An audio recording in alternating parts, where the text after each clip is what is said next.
शुक्रवार देर शाम दिल्ली, यूपी समेत देश के कई राज्यों में नमक की कमी की अफवाह ने अफरा तफरी का माहौल बना दिया।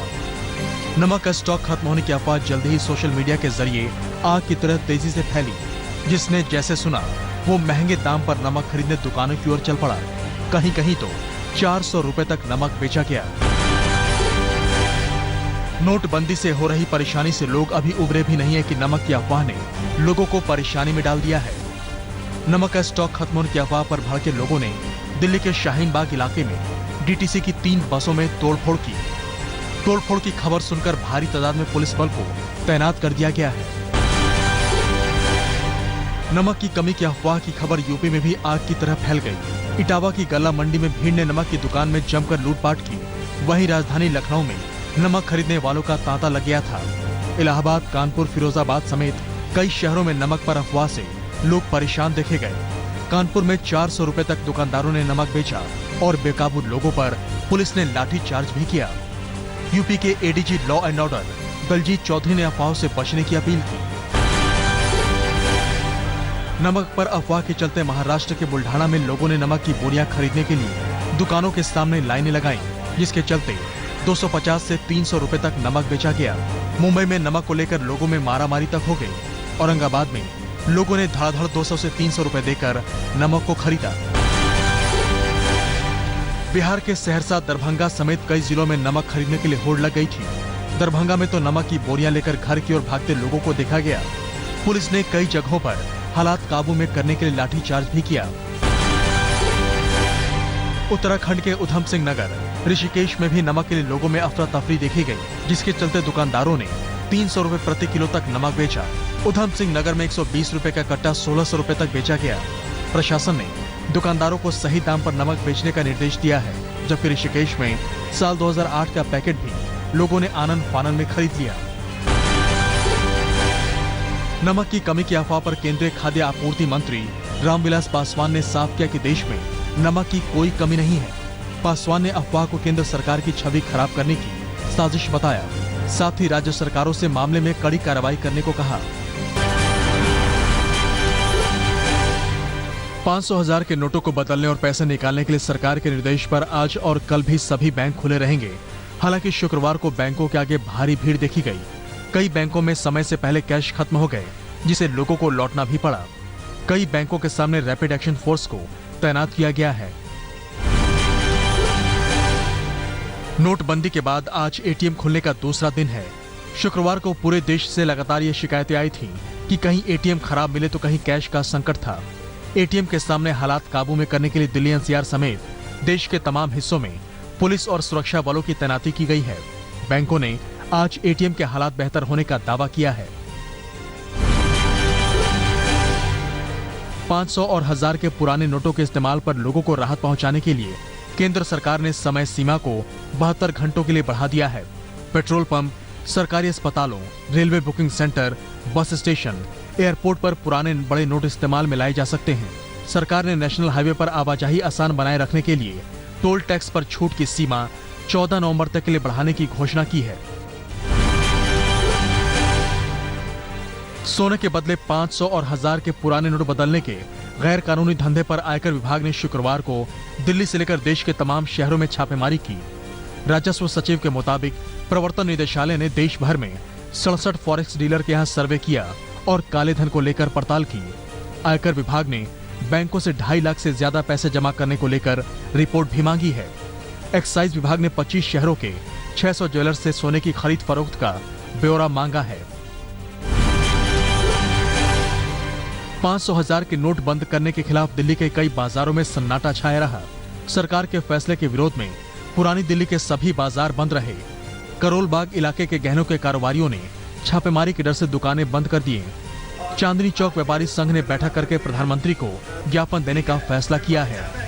व्यापारियों ने मांगे पूरी न होने पर हड़ताल करने की भी धमकी दी है। कैश के इंतजार में बैंक के सामने ठाणे के हरिओम नगर में एसबीआई में नोट बदलवाने आए 73 साल के विश्वनाथ वर्तक नाम के बुजुर्ग की मौत हो गई।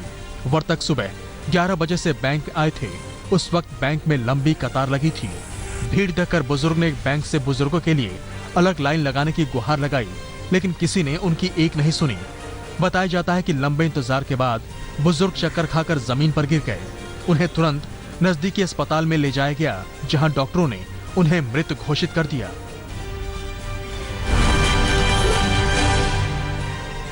एक तरफ तो काला धन रोकने के लिए सरकार के 500,000 के नोटों के बैन करने की पहल की लोग तारीफ कर रहे हैं, वहीं दूसरी ओर ये कदम लोगों की खुशियों में आड़े आ रहा है।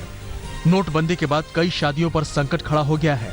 हालत यह है कि दूल्हा तक पैसे के लिए लाइन में नजर आ रहा है और दुल्हन के पिता को समझ में नहीं आ रहा है कि शादी का इंतजाम करे तो कैसे करें।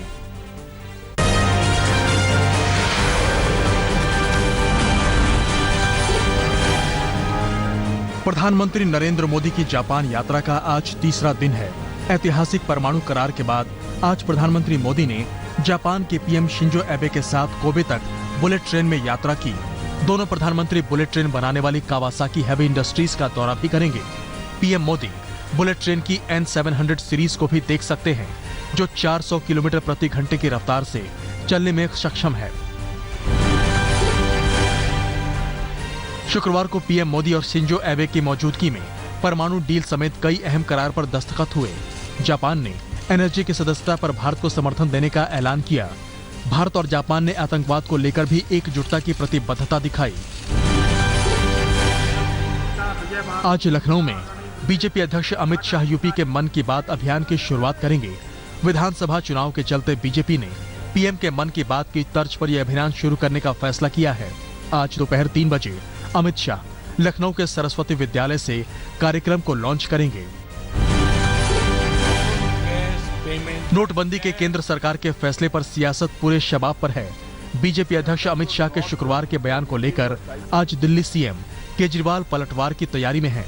अमित शाह ने शुक्रवार को कहा था कि सरकार के फैसले को लेकर नेताओं को आखिर क्या परेशानी है, जिसके जवाब में केजरीवाल सुबह 10 बजे अपने आवास पर पत्रकारों से बात करेंगे। बीजेपी अध्यक्ष अमित शाह आज उत्तराखंड में परिवर्तन यात्रा को हरी झंडी दिखाएंगे। विधानसभा चुनाव के मद्देनजर बीजेपी ये यात्रा आयोजित कर रही है। पूरे राज्य की सभी 70 सीटों में 3,781 किलोमीटर का सफर तय करते हुए बीजेपी नेता 92 जनसभाओं को संबोधित करेंगे। सतलुज यमुना लिंक नहर विवाद पर पंजाब कांग्रेस ने राज्य भर में विरोध प्रदर्शन का ऐलान किया है। कांग्रेस कार्यकर्ता पूरे राज्य में सड़कों को जाम करेंगे।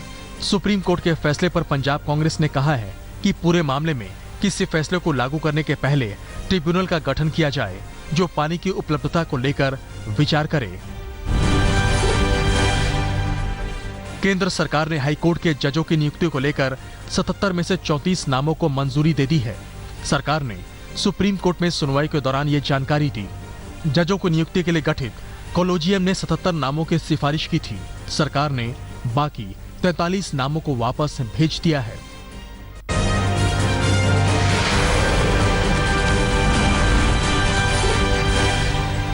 देश के नंबर 1 न्यूज चैनल आज तक के मंच पर पहली बार इकट्ठा होंगे साहित्य और कला के क्षेत्र में देश के जाने माने नाम। आज तक इस साल से आज तक साहित्य महाकुंभ का आयोजन करने जा रहा है। दिल्ली के इंदिरा गांधी राष्ट्रीय कला में 2 दिन आज और कल साहित्य और समाज को मथने वाले मुद्दों पर चर्चा, सवाल जवाब और भाषण होंगे।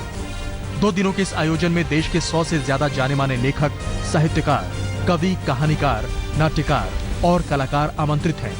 जावेद अख्तर, अशोक वाजपेयी, अनुराग कश्यप, पीयूष मिश्रा, प्रसून जोशी, मुन्नवर राणा, चेतन भगत, अनुपम खेर और अशोक चक्रधर जैसे बड़े नाम इस मंच की शोभा बढ़ाएंगे। कोलकाता में फिल्म फेस्टिवल का आगाज हुआ। इस मौके पर दिग्गज सितारे समारोह में शामिल हुए। सदी के महानायक अमिताभ बच्चन अपनी पत्नी जया बच्चन के साथ मौजूद थे, तो बॉलीवुड के बादशाह शाहरुख खान ने भी कार्यक्रम में 4 चांद लगाए। संजय दत्त समेत कई अभिनेता और फिल्म निर्देशकों की मौजूदगी समारोह में देखी गई। फिल्म फेस्टिवल का उद्घाटन सीएम ममता बनर्जी ने किया। 500 और 1000 रुपए के नोट बंद करने के पीछे विपक्ष के साथ साथ बीजेपी पर सहयोगी शिवसेना ने भी हमला किया है। शिवसेना अध्यक्ष उद्धव ठाकरे ने कहा कि इस पूरी कवायद से आम आदमी सबसे ज्यादा परेशान हो रहा है। उद्धव ने मोदी सरकार को चेतावनी दी कि कहीं परेशान आम आदमी ही उसके खिलाफ सर्जिकल स्ट्राइक न कर बैठे। मौजूदा वक्त में अगर किसी को रास्ते में लाख रुपए मिल जाए और वो उन्हें लौटा दे तो हैरान होने की बात है, लेकिन पानीपत में एक ऐसी ही मिसाल सामने आई। पानीपत में गुरुद्वारे से लंगर खाकर लौटे युवक को रास्ते में एक बैग मिला, जिसे खोलने पर 1,20,000 रुपए मिले। युवक ने पुलिस के पास जाकर पूरे पैसे जमा करवा दिया। पुलिस ने युवक की ईमानदारी को देखते हुए सम्मानित करने का फैसला किया है। दिल्ली पुलिस को सरकार ने बड़ा तोहफा दिया है। अब 15 साल की सेवा पूरी कर चुके कांस्टेबल हेड कांस्टेबल बनाए जाएंगे, जबकि 25 साल की नौकरी के बाद हेड कांस्टेबल को असिस्टेंट की रैंक से नवाजा जाएगा। दिल्ली में करीब 20,000 पुलिस वालों को सरकार की इस घोषणा से फायदा होगा। राजस्थान के प्रतापगढ़ के स्कूल में उस वक्त अफरा तफरी मच गई जब एक कोबरा छात्रों के बीच घुस गया। कोबरा देखे जाने पर बच्चे भागने लगे और स्कूल से बाहर आ गए। इस बीच सपेरे को बुलाया गया, तब जाकर सांप को पकड़ा गया। सांप को बाद में जंगल में जाकर छोड़ दिया गया।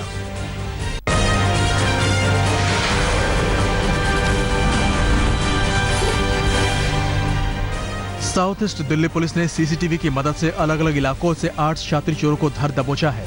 पहला मामला है दिल्ली के पॉश इलाके न्यू फ्रेंड्स कॉलोनी का, जहां पर 2 दिन में चोरों ने 5 चोरी की वारदातों को अंजाम देकर मोटी रकम उड़ाई थी, लेकिन उनको क्या पता था। वहीं बदरपुर इलाके में शातिर 6 चोरों के गैंग ने मोबाइल शॉप सहित 12 से भी ज्यादा दुकानों में हाथ साफ कर डाला। पुलिस ने नकदी समेत कई सामान बरामद किए हैं। दिल्ली के वसंत कुंज के स्क्वायर मॉल की लापरवाही से सीवर साफ कर रहे एक मजदूर की मौत हो गई है। दूसरे मजदूर की हालत नाजुक बनी हुई है। यह हादसा सीवर में करंट आने की वजह से हुआ। परिजनों का आरोप है कि मॉल प्रशासन ने इन लोगों को सुरक्षा के कोई सामान नहीं दिए थे। पुलिस पूरे मामले की जांच कर रही है। दिल्ली की गीता कॉलोनी इलाके में अवैध तरीके से ले जा रहे 50 लाख रुपए को पुलिस ने बरामद किया है। रुपयों को ले जा रहे 2 लोग पुलिस की गिरफ्त में हैं। आरोपी के मुताबिक पैसे हवाला कारोबार के लिए ले जाए जा रहे थे। पुलिस पैसों के मालिक की तलाश में जुटी है। बिहार के हाजीपुर में NH 77 पर सड़क हादसे के बाद बस में आग लग गई। इस हादसे में बस में फंसे युवक की मौत हो गई, जबकि दूसरे युवक की हालत नाजुक बताई जा रही है। यह हादसा उस वक्त हुआ जब बेकाबू मोटरसाइकिल AC बस में जा घुसी। बस में सवार बाकी यात्रियों को सुरक्षित निकाल लिया गया था। छत्तीसगढ़ के रायगढ़ में सरकारी स्कूल के शिक्षक ने रिबन न लगाने पर 7 छात्राओं के सिर के बाल काट लिए। आरोपी शिक्षक के मुताबिक कई बार बोलने के बावजूद छात्राएं बाल बांधकर नहीं आती थीं। पुलिस ने आरोपी शिक्षक पुष्पेंद्र पटेल को अलग अलग धाराओं के तहत गिरफ्तार कर मामले की जांच शुरू कर दी है। यूपी के गोंडा में शौच के लिए गई एक नाबालिग लड़की से 2 युवकों ने रेप किया। आरोपी दोनों युवक लड़की के गांव के बगल में रहते हैं। पुलिस ने धारा 376D पॉक्सो और SC/SC एक्ट के तहत मुकदमा दर्ज कर दोनों आरोपियों को गिरफ्तार कर लिया है।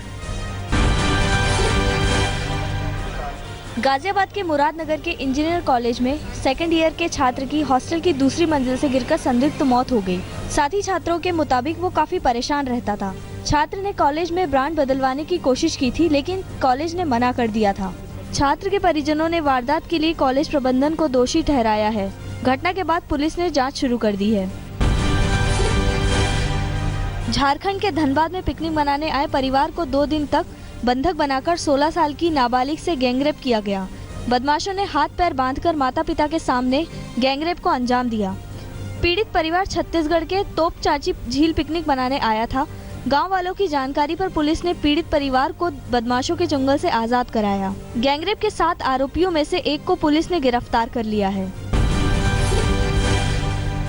अयोध्या में महिला को अपनी बेटी के शव को ले जाने के लिए जिला अस्पताल प्रशासन के आगे घंटों गिड़गिड़ाना पड़ा। परिक्रमा के लिए आई महिला की 11 साल की बेटी की मौत हो गई थी। महिला के पास इतने पैसे नहीं थे कि वो बाहर से बंदोबस्त करके शव को रायबरेली ले जा सके।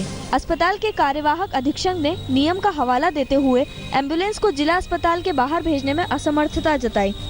काफी देर बाद अस्पताल प्रशासन ने शव को सरकारी एम्बुलेंस से रायबरेली भिजवाया। यूपी के शाहजहांपुर में लूट की कई घटनाओं में शामिल शातिर गिरोह को पुलिस ने पकड़ा है। पुलिस ने गिरोह के 4 लोगों को गिरफ्तार किया है। पकड़े गए लुटेरों के पास से कई मोटरसाइकिलें और कारतूस बरामद किया गया है। गिरफ्तार चारों लुटेरों को जेल भेज दिया गया है। राजस्थान के कोटा में पुलिस ने वाहन चोरों को पकड़ा है। पुलिस ने एक आरोपी को गिरफ्तार किया, जबकि दूसरे नाबालिग आरोपी को हिरासत में लिया। चोरों के पास से चोरी की कई स्कूटी सहित 8 बाइक पुलिस ने बरामद की है।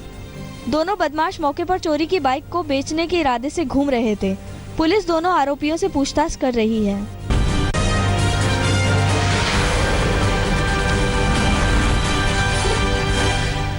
राजकोट टेस्ट में इंग्लैंड के खिलाफ तीसरे दिन का खेल खत्म होने तक टीम इंडिया ने 4 विकेट पर 319 रन बना लिए थे।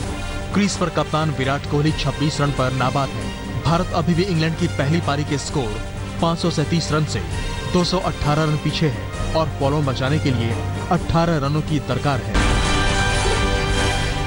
पहली पारी में भारत की ओर से सलामी बल्लेबाज मुरली विजय ने 126 रनों की पारी खेली। मुरली ने अपनी इनिंग में 4 छक्के भी जड़े और टेस्ट करियर का 7वां शतक बनाया। चेतेश्वर पुजारा ने भी शतक जड़ते हुए 124 रन बनाए। टेस्ट क्रिकेट में पुजारा की ये 9वीं सेंचुरी है। दूसरे विकेट की साझेदारी में मुरली और पुजारा ने 209 रन जोड़े। होबार्ट में मेजबान ऑस्ट्रेलिया और दक्षिण अफ्रीका के बीच दूसरे टेस्ट मैच के पहले दिन का खेल शुरू हो चुका है। 3 टेस्ट मैचों की सीरीज में दक्षिण अफ्रीका 1-0 से आगे है। साउथ अफ्रीका ने पर्थ में पहला टेस्ट मैच जीत लिया था। दक्षिण अफ्रीका की टीम पहली बार बगैर डेल स्टेन और एबी डिविलियर्स के मैदान में उतरेगी।